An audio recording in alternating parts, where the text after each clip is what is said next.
গুরুর ব্রহ্মা গুরুর বিষ্ণু গুরুর্দেব মহেশ্বর গুরুরেব পরং ব্রহ্ম তস্মৈ শ্রী গুরবে নমঃ।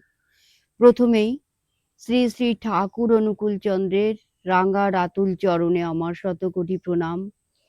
জগজ্জননী লক্ষ্মী স্বরূপিণী শ্রী শ্রী বড়মার রাঙ্গা রাতুল চরণে আমার শতকোটি প্রণাম। পরম পূজ্যপাদ শ্রী শ্রী বরদার রাঙ্গা রাতুল চরণে আমার শতকোটি প্রণাম। বর্তমান আচার্য দেবের চরণে আমার শতকোটি প্রণাম জানিয়ে এবং আপনাদের সকলকে আনন্দিত জয়গুরু জানিয়ে আজকের ভিডিও শুরু করছি। আপনারা কমেন্ট করে জানাবেন এই ভিডিও আপনাদের কেমন লাগলো এবং এই চ্যানেলটি সাবস্ক্রাইব করে পাশে থাকবেন। তবে চলুন শুরু করি আজকের ভিডিও। কিছুদিন আগে আমাদের এই মন্দিরে মাতৃ সম্মেলন হয়েছিল, তারই কিছু অংশ বিশেষ আপনারা দেখুন। মহাপুরুষরা যখনই ধরাধামে এসেছে তারা তাদের লীলা সঙ্গিনী হিসেবে ওই পরমা প্রকৃতি লক্ষ্মী স্বরূপিণী মা লক্ষ্মীকেই সঙ্গে নিয়ে এসেছে। আমরা ওই বড়মাকে লক্ষ্য করেই আমাদের জীবনটাকে সুন্দর করার চেষ্টা করছি। আমাদের যত ভুল আছে, অজানা অনেক জ্ঞান যেগুলো আমরা জানতাম না, এখনো জানি না, সেগুলো আমরা এই ঠাকুরের কাছে এসে বড়মার তার জীবন দর্শন, তার বিভিন্ন বইয়ে বড়মার তার চলা বলা সেবা ভালোবাসা সেগুলো পড়ে আমরা দেখেছি যে আমাদের ভিতরে কত ঘাটতি আছে, আমরা অনেক কিছু জানি না। সেগুলো আমরা এই বড়মা তার জীবন দিয়ে দেখিয়ে দিয়ে গেছেন যে একটা সুন্দর মেয়ে, একটা সুন্দর নারী, একটা সুন্দর মা, একজন সুন্দর স্ত্রী কিভাবে হওয়া যায়। তাই আমাদের আদর্শ, নারী জাতির আদর্শ শ্রী শ্রী বড়মা।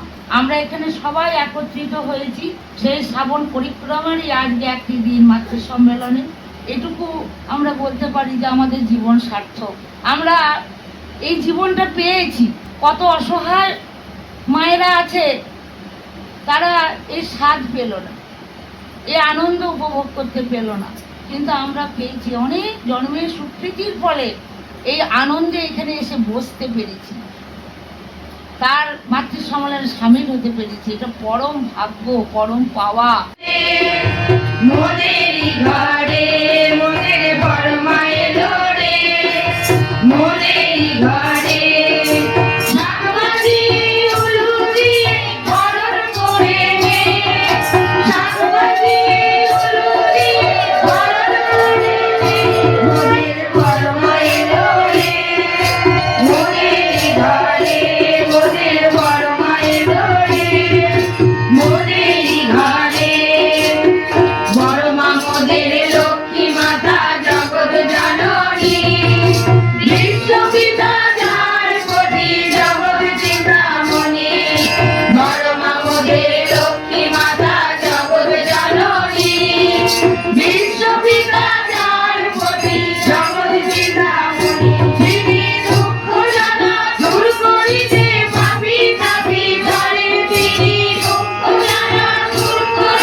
পাই সাগরের ঢেউ মলয় শুনি আপন প্রবাহ পাই।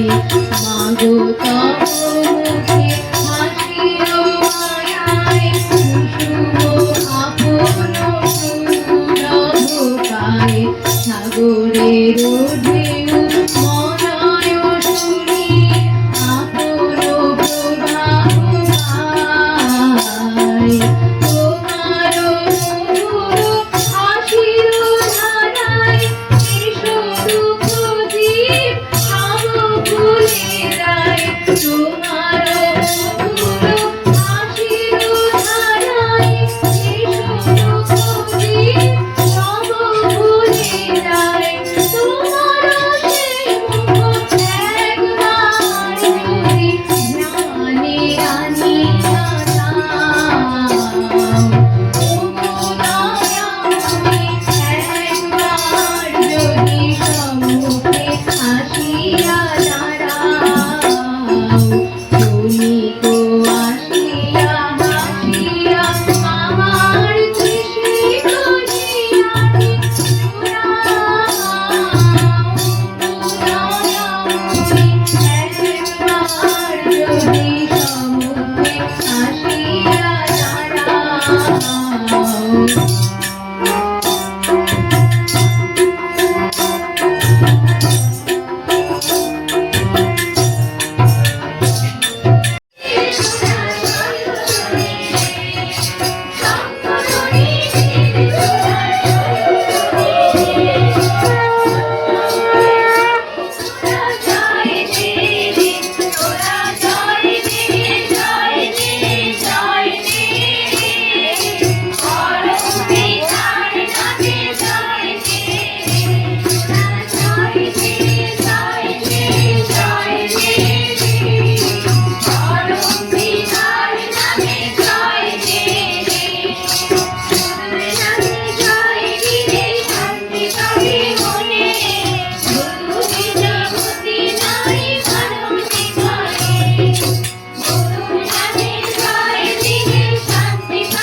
বৈশিষ্ট্য, নিষ্ঠা, ধর্ম, সেবা, শুশ্রূষা, ভক্তি, প্রেরণা, সুপ্রয়োজনন এবং সংরক্ষণ, এই যে 8টি গুণ বা বৈশিষ্ট্য ঠাকুর আমাদের নারীর নীতি যে বই তার মধ্যে যে বলেছেন, এই 8টি গুণ আমাদের কিন্তু প্রত্যেকটা নারীর মধ্যেই আছে। কিন্তু জগৎজননী শ্রী শ্রী বড়মা তার মধ্যে 8টি গুণই প্রকটিত ছিল। তাই তো তিনি ওই আমাদের পৃথিবীতে এই বর্দার মতো দেব সন্তান নিয়ে আসতে পেরেছিলেন। এটা আমরা আগে জানতাম না, কিন্তু ঠাকুরের চরণে আসার পর আমরা যত দেখছি, জানছি বড়মাকে, আমরা ততই আমরা বুঝতে পারছি যে সত্যি আমাদের নারী শক্তি, আমাদের প্রত্যেকটা নারীর মধ্যে এই শক্তিগুলো আছে। যেমন কোথাও এক টুকরো লোহা পড়ে থাকলে জং খেয়ে যায়, আমাদের ওই যে বৈশিষ্ট্যগুলোর যে 8টা, সেগুলোর আমাদের পরিচর্যা নেই, তাই কিন্তু আমরা আমাদের ওইগুলো আমাদের মধ্যে প্রকাশ পাই না। প্রত্যেকটা মায়েরা যদি আমরা ছোট থেকে আমাদের সন্তানদের এই শিক্ষায় শিক্ষিত করি, তারা একদিন একজন হয়ে উঠবে। আমাদের প্রত্যেকটা নারীর জীবনে তার সব থেকে বড়, আমরা যে যতই আমরা শিক্ষায়, পুঁথিগত বিদ্যায় শিক্ষায় শিক্ষিত হয়ে উঠি, যতই আমরা ইউনিভার্সিটি ডিগ্রি আমরা অর্জন করি, কিন্তু আমরা যে শ্বশুর বাড়ি এসে আমরা তাদের সেবা যত্ন, তাদের আর পারিপার্শ্বিক প্রত্যেকের মধ্যে যদি আমরা আমাদের ভালোবাসা, সেবা যত্ন পারিপার্শ্বিককে দিই, সন্তানদের দিই, তাহলে কিন্তু আমরা আমার চারিপাশটাকে সুন্দর করে তুলতে পারবো। এখন একটা কথা, এই শ্রাবণ মাস তো মনে পড়ছে, ঠাকুর কিন্তু বলেছেন একে অনুরক্তি থেকে আসে ভক্তি, আর বহুতে অনুরক্তি থেকে আসে আসক্তি। তা আমরা এখনো পর্যন্ত কিন্তু একে আমাদের অনুরক্তি নেই। আমরা যারা সত্যি এই সদ্গুরু চরণাশ্রিত হয়েছি, এই সদ্গুরুকে যারা আমরা পেয়েছি, আমাদের যে ওই যে শুধু সকালবেলা সর্বকর্ম আরম্ভের আগে যদি আমরা তাকে ভোগ নিবেদন করতে পারি না মা, তাহলে কিন্তু আমাদের সমস্তই হয়ে যায়। তা আমাদের কত সৌভাগ্য বলুন তো, আমরা ঘুম থেকে উঠে জলগ্রহণের পূর্বে কোনো কর্ম করার আগে আমরা তাকে তার ভোগ নিবেদন করছি। এটা কজনের ভাগ্যে আসে? এটা যদি আমরা করতে পারি না, আমরা আমাদের আর কোনো বারো করার কোনো প্রয়োজন হয় না। তিনি যে আমাদের দিয়ে গেছেন, তিনি যে আমাদের বলে গেছেন, তিনি যে আমাদের জন্য রেখে গেছেন, সেগুলো যদি আমরা একটু একটু করে করতে পারি, আমরা আমরা আমরা সুন্দর হয়ে উঠবো, আমার সংসার সুন্দর হয়ে উঠবে, আমাদের পারিপার্শ্বিক সুন্দর হয়ে উঠবে। তাই তো হচ্ছে সুনীতি, সুনিয়ম কাউকে করতে বাধ্য করে না, কিন্তু কেউ যদি এই সুনীতি সুনিয়ম অভ্যাস করে নিজের আচরণের মধ্যে ফুটিয়ে তুলে নিজেরা যদি অভ্যাস করে, তাদের মঙ্গল হবেই হবে। এই বলে আমি আমার বক্তব্য শেষ করলাম। জয় গুরু। ঠাকুর যখন পাবনা থেকে দেওঘরে আসেন, তখন কিন্তু সুস্থ হয়েই তিনি এসেছিলেন। ডাক্তার ওনাকে বলেছিল হাওয়া বদলের জন্য, কিছুদিন কোথাও গিয়ে ঘুরে আসার জন্য। তো উনি যখন পাবনা থেকে দেওঘর আসেন, ওনার সাথে বড়মাও আসেন এবং আরো অনেক আশ্রমবাসীও আসেন। তো বড়মা সেই সময় কিন্তু নিজের প্রয়োজনীয় কোনো জিনিস কিন্তু নেয়নি সঙ্গে করে। তিনি কিন্তু যা কিছু এনেছিলেন সব ঠাকুরের জন্য, ঠাকুরের প্রয়োজনীয় জিনিসগুলো কিন্তু তিনি সঙ্গে করে এনেছিলেন। এমনকি দেওঘরে এসেও সেখানে কিন্তু মানে আর্থিক অবস্থা সেইভাবে কিন্তু সচ্ছল ছিল না। অর্থ কষ্ট বড়মা মানে অনেকেই পেয়েছিল, কিন্তু বড়মাকে দেখে মনে হতো না যে বড়মা অর্থ কষ্টের মধ্যে দিয়ে আছে। বড়মাকে ঐশ্বর্যশালী মনে হতো, মানে অর্থ কষ্টও বড়মাকে অভাবের মধ্যে রাখতে পারেনি। নারী নীতি গ্রন্থে ঠাকুরের একটি বাণী আছে যে নিজের প্রয়োজনকে না বাড়াইয়া, মান যশের আকাঙ্ক্ষা না করিয়া, সর্বদা সেবা তৎপর থাকাকে চরিত্রগত করিয়া লাও, সুখ তোমাকে কিছুতেই ত্যাগ করিবে না। তখন কিন্তু বড়মা এই বাণীটি নিজের মধ্যে দিয়ে একদম ফুটিয়ে তুলেছিলেন। তো সুশীলাবালা বলে একটি মা ছিল। তো তিনি বড়মাকে বলছেন, বড়মা একটা পুরানো অ্যালুমিনিয়ামের ঘটিতে জল খেতেন। তো ঘটিটা এতটাই পুরানো হয়ে গিয়েছিল যে মানে ঘটির যে আসল যে রূপ সেটা কিন্তু হারিয়ে গিয়েছিল। তো সুশীলাবালা দেবী বড়মাকে বলেছিলেন এই ঘটিটা পরিবর্তন করলে হয় না, এই ঘটিটাতে কি জল খেতেই হয়, তো বড় মা তখন বলেছিলেন যে জল খাওয়ার জন্য কিন্তু ঘটি, ঘটির জন্য জল খাওয়া নয়। একটি মালা থেকেও, নারকেলের যে মালাগুলো হয় না, ওই মালাতেও কিন্তু জল খাওয়া যায়। তো আমি তো জল খাচ্ছি, আমি তো আর ঘটি খাচ্ছি না। তো বড় মার কাছে মানে যে কোনো ক্ষুদ্র জিনিস বড় মা খুব যত্ন করে রাখতেন, মানে তার দরদ ছিল যে কোনো জিনিসের প্রতি। তো এই হচ্ছেন আমাদের বড় মারা যারা জগৎ জননী শ্রী শ্রী বড় মা। শ্রী শ্রী ঠাকুর বলতেন যে সংসারে মেয়েদেরকে লক্ষ্মী বলে, আর যারা কপালে মানুষ তাদের বউ হয় লক্ষ্মী। আমি কপালে মানুষ, তাই বড় বউয়ের সাথে আমার বিয়ে হয়েছে। তো আমরাও এই সংসারের চার দেয়ালের মধ্যে, সংসারের ঘেরাটোপের মধ্যে আমরাও কিন্তু আমরা এরকম ভাবে চলতে চলতে নিজেদেরকে সংসারের মধ্যে পাক কেটে কেটে নিজেদেরকে মনে হয় আমরাও একসময় হয়তো শেষ করে ফেলতাম। আজকে যদি জীবনে যদি ঠাকুর না থাকতো, আমরা কিন্তু এত আনন্দের অধিকারী হতে পারতাম না। ঠাকুর আমাদের একটা সুন্দর প্ল্যাটফর্ম দিয়েছে, যেখানে এসে আমরা নিজেদের মতো করে বাঁচতে শিখি, নিজেদেরকে আমরা তুলে ধরতে পারি, নিজেদের মতো করে আমরা আনন্দ করতে পারি। বড় মা একটা কথা প্রায় বলতেন যে ঠাকুরকে উপলব্ধি করাই হচ্ছে আমাদের জীবনের পরম সাধনা। তো আমরা কিভাবে এই সাধনা করব? আমরা আমাদের প্রতিটা কর্মের মধ্য দিয়ে ঠাকুরকে যদি আমরা ওতপ্রোতভাবে জড়িয়ে রাখতে পারি, তবেই কিন্তু আমরা উপলব্ধি করতে পারবো যে আমাদের ঠাকুর আছে। আমাদের প্রতিটা কর্মের মধ্য দিয়ে কিন্তু ঠাকুরকে নিয়ে চলতে হবে।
वंदे पुरुषोत्तम वंदे आर्यपित्री वंदे मातृवर्ग वंदे अहो कृष्टि दैवता वंदे पुरुषोत्तम वंदे पुरुषोत्तम परम प्रेममय परम दयाल श्री श्री ठाकुर कुलचंद्र जी की আজকে তাহলে আর ভিডিও বড় করছি না। আপনারা কমেন্ট করে জানাবেন আপনাদের কেমন লাগলো, এবং এই চ্যানেলটি সাবস্ক্রাইব করে রাখবেন যাতে আমি নতুন ভিডিও দিলেই আপনাদের কাছে চলে যায়। সবাই ভালো থাকুন, সুস্থ থাকুন, আনন্দে থাকুন। পরম পিতার রাঙা রাতুল চরণে আপনাদের সকলের মঙ্গল প্রার্থনা করে আজ এখানেই শেষ করছি। বন্দে পুরুষোত্তমম। জয় গুরু।